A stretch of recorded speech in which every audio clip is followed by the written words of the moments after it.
Եթե Իրանում անկարգություններ հրահրող ուժերը հաջողեն, Հայաստանը պարտվողների թվում է լինելու, վստահեցնում է Իրանի դեսպանը։ Կտրուկ է Խալիլ Շիրղոլամիի արձագանքը Երևանում իրենց դեսպանատան մոտ կազմակերպվող ցույցերին, որոնց ժամանակ հնչում են Իրանի իշխանության դեմ ուղղված լոզունգներ։ شش شب هست که از ساعت 6 عصر تا ساعت 9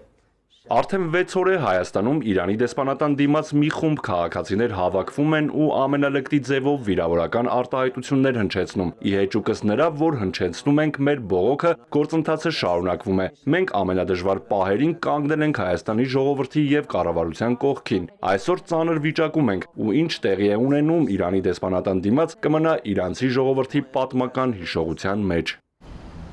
Բազմիցս դիմել են Հայաստանի համապատասխան մարմիններին, ասում է դեսպանն ու ըստ էության սկանդալային հայտարարություն է անում։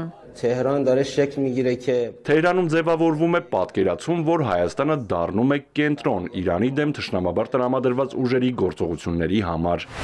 Թեհրանի Ալի Քորաթերթի գլխավոր խմբագիրը մի քանի օր է չի կարողանում կապ հաստատել Իրանի մայրաքաղաք։ Մամուլից է տեղեկանում անցուդարձի մասին։ Զոհերի թվերի մասին տարբեր խոսակցություններն էլ տարօրինակ է համարում, նշում է արևմտյան մամուլի թվերն են։ Ովքեր գիտեն Իրանի հասարակության, գիտեն նրանց համար մզկիթների վրա հարձակվել, Ղուրան այրել, սրբապղծություն անել, դրանք այդ բողոքի տրամաբանության մեջ չեն տեղավորվում։ BBC-ին հղում անելով իրավապաշտպան կազմակերպություններին նշել է, որ բողոքի ակցիաների ժամանակ մահացել է ավելի քան 2400 մարդ։ Իրանի դեսպանի խոսքով ցույցերը կազմակերպված հանցագործություն են, որին մասնակցել են ահաբեկչական խմբավորումներ։ Նրանք ըստ դեսպանի հատուկ պատրաստված են եղել մարդկանց սպանելու համար, քանի որ Թրամփն ասել էր, որ եթե մարդիկ սպանվեն, Միացյալ Նահանգները կմիջամտի։ Սպիտակ տան ղեկավարը Իրանի զոհերի թիվ դեռ չի նշում, բայց ասում է, լինելու է այդպիսի զեկույց։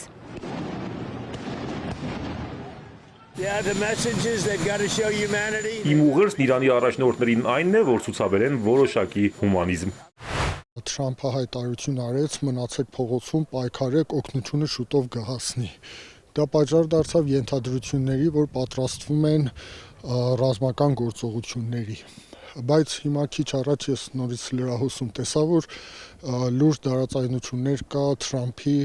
այսպես կոչված խորհրդականների թիմում։ Իրանում իշխանափոխության հնարավորությունը, եթե ոչ զրոյական, ապա նվազագույն է, ասում է Շահնազարյանը։